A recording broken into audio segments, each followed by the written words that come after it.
Hi, this is Scott with GuitarAndBass.com. Thanks for checking out this video. Just recently I had a student, a new bass student, ask me if it was necessary for him to purchase a bass amplifier along with his bass guitar. And typically that would be what you would do. You would buy your bass guitar and buy another piece of equipment, a bass amplifier. But actually there's some other options that you can look into instead of buying a bass amplifier. And actually, in some ways, well, two big ways, expense and space, you can really do a little bit better, if you will, with these other options. So I'm going to go over those today and explain to you and maybe help you kind of sort through all of the products out there that are facing us like at a music store, and help you sort through them to find the ones that will best suit your needs, your bass playing needs. So let's get started. First of all, kind of a simple one is you can actually play the bass just by itself.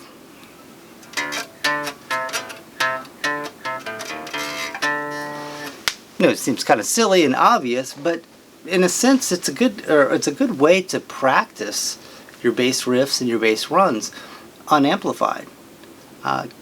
Gives you an opportunity to really just focus on rhythmic aspects, not get too concerned about what tone you have dialed in, and also it's very simple just to pull your bass out and practice. So that's a simple one. But secondly, we'll get into some of the products or some of the options you can use. And the first one I want to talk about is called a bass headphone amplifier. And what this device does, it plugs directly into the input jack of your guitar. And it has some circuitry in it. And it allows you to simulate amplifiers. What you can also do is plug your headphones into it and listen to yourself play.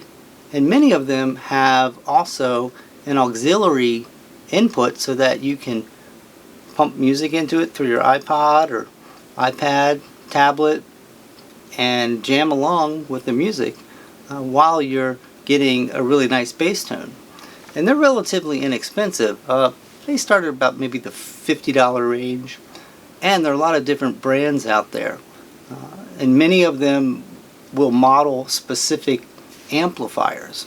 So it's a really nice option. That option I would recommend if you like to play at home as a hobby and don't plan on really going out and maybe jamming with other people, but it's a great inexpensive way to get some great bass tones. The only negative I would say is that the construction of it is, it's made out of plastic, and you're plugging possibly 2 wires into it, and there's a potential for you to get hung up in the wire and maybe pull on that fragile plastic casing and damage the unit. So, but with care and with just taking it easy, it'll definitely serve its purpose. Another option is to go digital. So I want to back up a little bit or explain the difference between analog and digital signals. So an analog signal is what the bass generally uses. It's an electrical signal. The pickups pick up the magnetic string vibrating over, there's a coil inside the pickup, so this magnet moving over a coil produces an electric current that's sent to an amplifier, and then the speaker system turns that electrical current into sound waves. So that's analog sound. Excuse me. The other type of sound is digital, and this happens when an analog signal is taken from the instrument and then it is changed into a digital signal. Once it's changed into a digital signal, then you can manipulate that information in many different ways before it becomes reconverted into an analog signal and then back out through the speaker system. So in order to get the analog sound into digital format, you need a converter, and those are called digital audio interfaces. Kind of a big term there. But that's something that you'll see in the music shops or online, digital audio interfaces.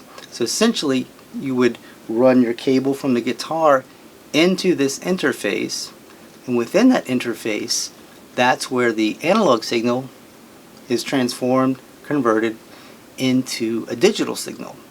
Now, once it's into a digital signal, it's just like any type of software. You can do many things with it.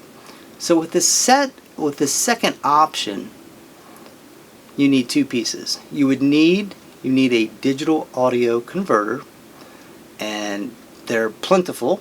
All right, they come in very inexpensive converters to more expensive converters. Some converters allow you to use more than one instrument. So if you were maybe recording with someone else or jamming live, you could record digitally what you're playing. But you really only need enough, you only need one input. So you would run your guitar cable into the input of the digital audio interface. It would be changed into digital information, and many times you'll connect to an iPad. You could connect to your smartphone through one of the USB ports, and then you can play with inside an app that you can get, paid apps, or also free apps. So you would download, let's say we're using our smartphone, you would download an amp simulator app. You would purchase your digital audio converter, run your bass through the digital audio converter. The converter would have a wire then going into your smartphone or tablet, and then you can play within the software of your tablet, and to hear it you would be using your headphone jack from your phone or your tablet. And so within that software, really the sound options are limitless.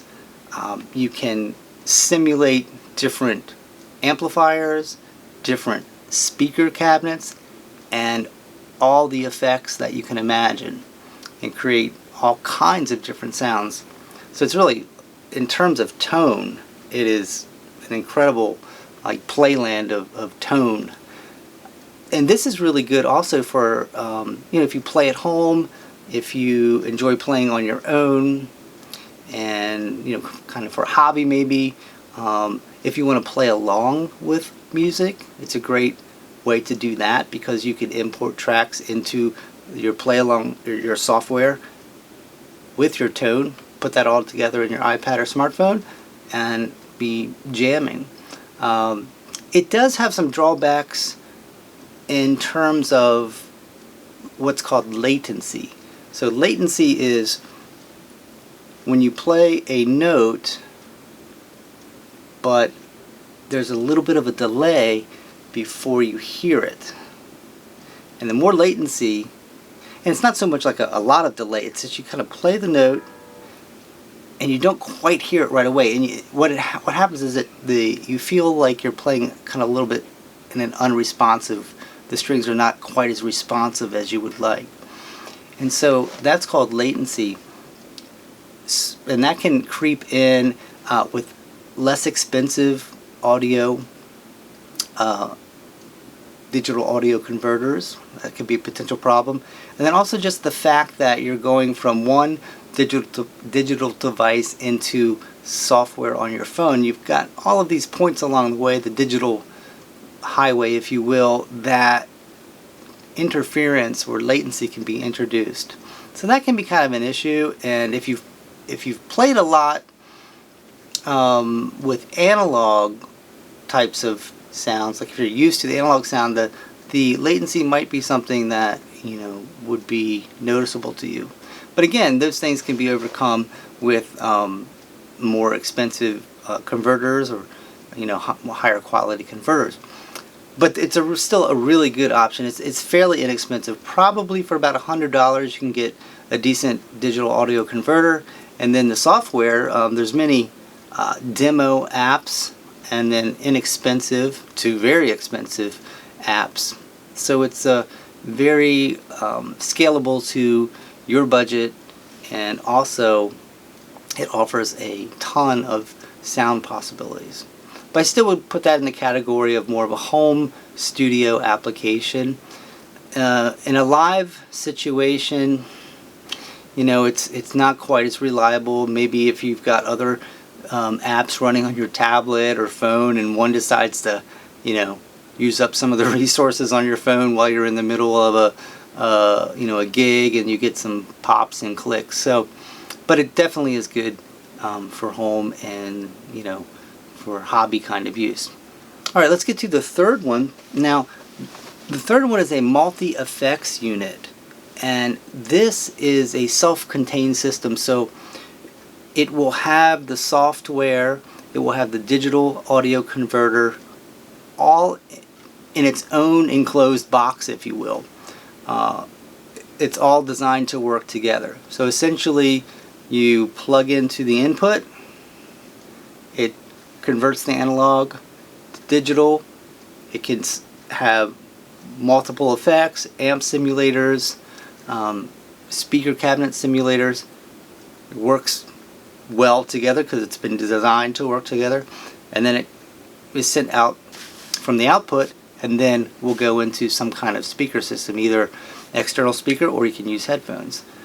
And the interface can either be knobs or buttons or foot switches. So depending on what you want to use it for, the interface to be able to manipulate the sounds, shape the sounds within the software that's contained in the unit, those buttons will help you do that. So if you're thinking you might like to do some jamming or live performance, then definitely one with foot pedals is the way to go, so that you can play and still adjust your sounds.